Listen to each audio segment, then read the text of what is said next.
Which came first, the propaganda or the consumerism? The US is a consumerist society, but soon there won't be much to buy. When that happens, you just might have to deal with whatever it is that you've been avoiding. I know you don't buy to avoid. That's what social media is for, right? You see, it's the avoidance that we need to talk about. It's what got you here in the first place. I want to make sure that you have what you need to be healthy once we reach the next step in this recession. At the end, I'm going to tell you what that next step is. Here's the thing, woke is still a bad word, but it's not stopping people from waking up. They're realizing that no matter how hard they work, they'll never be a member of the executive branch. The system is imbalanced, and you realize this. It's designed to make the disparity seem natural. Like when they first told you about trickle-down economics. Nearly 50 years later, we're still waiting for a single drop. You now realize that it's past the time for hustle culture to grind to a stop. No more competing for scraps, no more fighting for promotions, no more pushing through burnout. No more, because your CEO is on a yacht somewhere enjoying the profits that your labor created. You realize that the business can run for months without the CEO, but the CEO doesn't understand that the company cannot operate a single day without its staff. The very business that steals your time by paying you a flat salary and demanding you work a 60 to 70-hour week, it doesn't matter what color your collar is. You are being used. In the meantime, you're trying your best to pay off your student loan that ballooned during COVID. You were laid off even though your company that you worked for received a PPP loan, but somehow the company couldn't manage to protect your paycheck. You're not imagining this. You're just awake. Every dollar that you spend leaves your community and bloats the pockets of these CEOs. And then they take more vacations. They buy more small businesses. They buy more single family homes. And then their businesses charge you more while paying you less. Now that I have your attention, I want to make sure that you stay resilient. I want you to find or create groups that you trust so you feel less alone. Social networks, they provide emotional safety and practical aid. Also, when you need something, they'll be there for you. Sometimes all you may need is a little hope, and that's why community is so important. I know this can be a pain, but connect with your family. Check in on a neighbor, but not that weird one. Okay, maybe the weird one too. Just be careful when reaching out to folks that you don't know already. The thing is, with some folks labeled as weird, some are actually just quirky, but then there's others where weird is not strong enough of a descriptor. Connect with people in real life. It's important to have conversations that don't involve a phone or a computer. Even a tiny, trusted circle can make a big difference for you. The thing is, we sold out community for convenience. Instead of staying with a friend while you were in town, you thought you'd feel more comfortable in an Airbnb. Instead of asking your friend for a ride to the airport because you weren't in the mood to talk, you hired an Uber. You needed to tighten a bolt on some furniture. Instead of asking your neighbor who you've lived next door to for 5 years, you bought a new one. And now you both have a wrench that you'll likely never use again. We've replaced the opportunity to connect with people with using apps on our phones.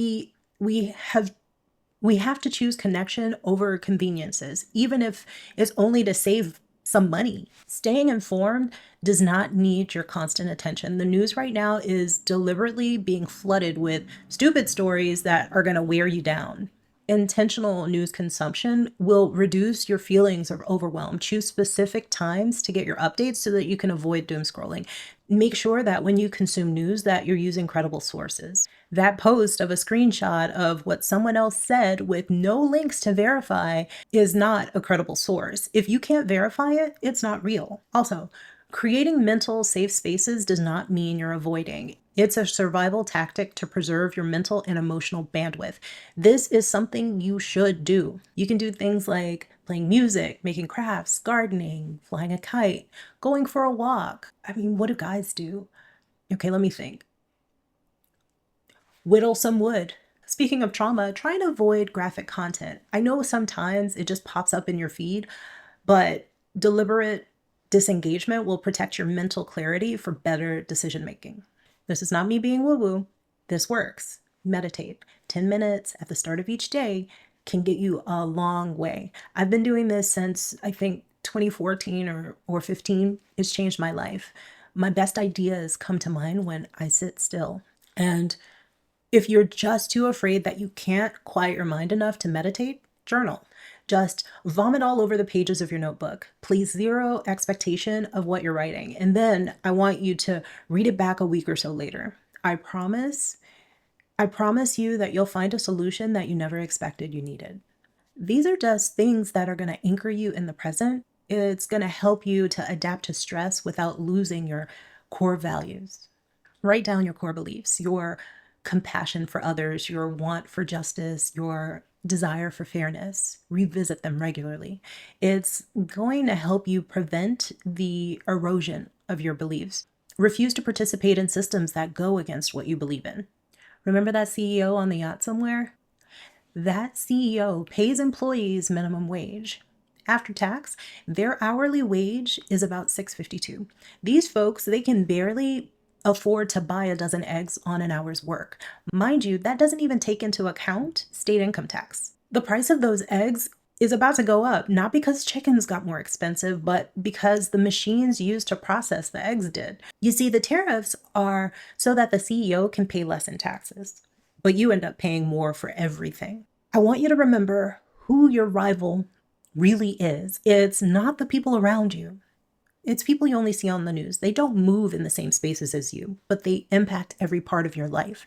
Right now, they're making your life very difficult. They will use propaganda to confuse you, but you've written down your core beliefs. Refer to them anytime you're not sure. Safety planning is not paranoid, it's practical. It takes away some of the uncertainty. It gives you a sense of relief in knowing that you have options. It reduces your chance of panic by making things feel manageable. I want you to use encrypted tools for sensitive conversations. Know where you can go in case of need. Have emergency contacts, exit strategies. Planning, it reduces your anxiety. Sleep, nutrition, and exercise stabilize your mood and it counteracts stress hormones. Chronic stress, it weakens your immune system. Self-care is not selfish. Maintaining your health ensures that you can support others. Don't numb yourself. Avoid escapism to cope. You know what I mean. That stuff, it worsens your mental health in the long term. It makes you feel isolated. Document the truth. It's the only way to counter gaslighting. Decide how you want to document it. Is it in pictures? Do you prefer to write? Maybe drawings. It can be done with video as well. Just preserve it. So what's next? You'll notice how struggles you thought were unique to you are shared by a lot of people. That coworker stressed about childcare, that neighbor working 3 jobs, they're facing the same pressures as you. It's not personal failure. Talk to them. Share stories. You'll find strength in realizing how many people are questioning the same things. It's natural to feel frustrated when you see what the problem truly is. Why do CEOs make 300 times what their workers earn? Why do politicians bail out corporations but take away the people's social insurances? This anger is not irrational. It's telling you that something's wrong. Channel that energy. Your small actions matter. Have an honest conversation about fairness. Vote for policies that lift workers. Support unions. You'll probably rethink ideas that you once took for granted. Things like pull yourself up by your bootstraps. You'll see how luck and advantage shape opportunity. This doesn't mean that you're dismissing hard work. What it does mean is that you're demanding a fairer playing field. Educate yourself. Read about labor history. Learn how the weekend came to be. Listen to podcasts about everyday people organizing for change. Hey, comment any books, YouTube channels, or podcasts that you recommend. One of my favorites is Lurie Daniel Favors. She has a show on SiriusXM, but she uploads parts of her show to YouTube. She also has a podcast. She's a really great resource on American history. She's also an attorney and can give a lawful perspective to our current events. I want you to look around. That barista handing you a union flyer, the teacher at the school board meeting fighting for funding, the artist using their platform to talk about greed. These are your allies. Community isn't just about where you live. It's about shared values. Some friends or family might dismiss your concerns, saying things like, that's just how it is, or don't be so negative. This isn't about winning arguments. You have to plant seeds. Change starts with questioning the status quo. Start with understanding their feelings. Share your story, not statistics. People connect to lived experience, not lectures. This is a TikTok that I came across that is a fantastic example of what I'm saying. The other day, I was having a conversation with a man at the local dog park, and he slyly let me know that he had voted for Trump in this past election. We had had conversations before, and we were talking about how crazy stuff goes down at the dog park, because it does. And he said, yeah, that one lady with the purple hair won't talk to me anymore because she found out I voted for Trump. I nodded and said, yeah, people are upset and afraid, so that makes sense. Then I asked, so why did you vote for him? What made you want to? Instead of answering the question, he let me know that his brother was transgender, and he had no problem with that stuff. That he even went to go get his nails done with his brother. And furthermore, he had voted for Obama back in the day. I understood this for what it was. His attempt to say that though he had voted for Trump, he wasn't transphobic, nor was he racist.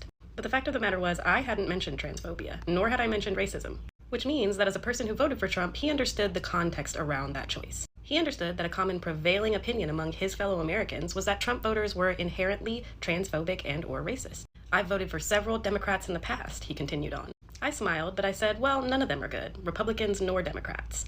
They're all bought and paid for. They work for the super rich, not for us. He wholeheartedly agreed with this, because this is actually a statement that the vast majority of Americans agree with across the political spectrum. The fact that our entire government are grifters and crooks who are bought and controlled by the wealthy. This is an essential acknowledgement when leading right-wing people toward class consciousness, that the Democrats are as guilty as the Republicans for the current situation that we're in. So I asked again, so why vote for Trump then? He's definitely expressed transphobic and racist views. What does your brother think? Again, instead of answering, he responded to a context in his own head. He said, it's not like it matters. Trump's just saying things. It doesn't actually affect people. I said, well, Trump is a person with a lot of influence, and so what he says does influence other people. And because of that influence, it puts the targets of this kind of hate speech at risk. He didn't argue the influence part. He said, see, that's the thing, racism. Like, I've never seen it happen. It's not even around anymore. I've personally never seen it. Mind you, this is a very large white man, 6'3", hella pounds. A big white dude telling me that he didn't believe in racism because he never experiences it. So I said, have you ever ridden a plane? A bit confused, he said, yeah, lots of times.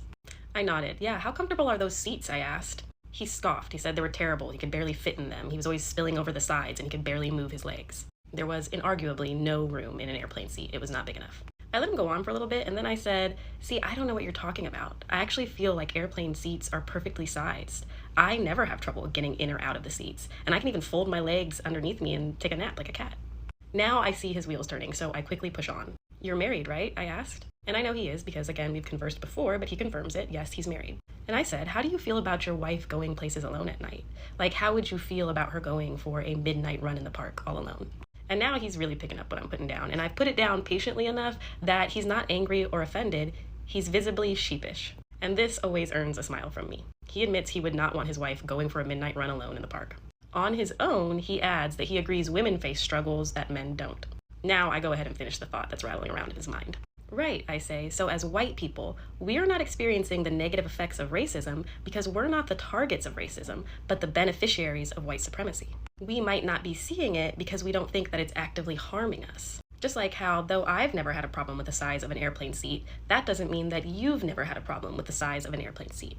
And just because you might not be in danger going for a midnight run in the park, that doesn't mean that your wife wouldn't be in danger going for a midnight run in the park and be justified in being scared to do so. I see from the expression on his face that a switch has flipped. He concedes the point to me. We keep going until he plainly states that he sees that the points that I'm making apply to racism. Now I push on with some validation. You're right about both the Democrats and Republicans being crooked, though, I say. The whole system is set up to screw us over, and our politicians uphold that system. My favorite part of these conversations is always watching the wheels turn. After this, like I have with many others, I metaphorically take his hand and slowly lead him toward class consciousness. 1, find their starting point. 2, relate their struggles to the struggles of others. 3, identify the real enemy. And then 4, explain the solution. However you choose to engage, your voice matters. The first step, seeing the problem, is already behind you. The next step is yours. Now, YouTube wants you to watch this. I also want you to watch this. And when you do watch it, I want you to ask yourself why national debt bonds is bad, but business debt stocks is good. It's propaganda. Okay, bye.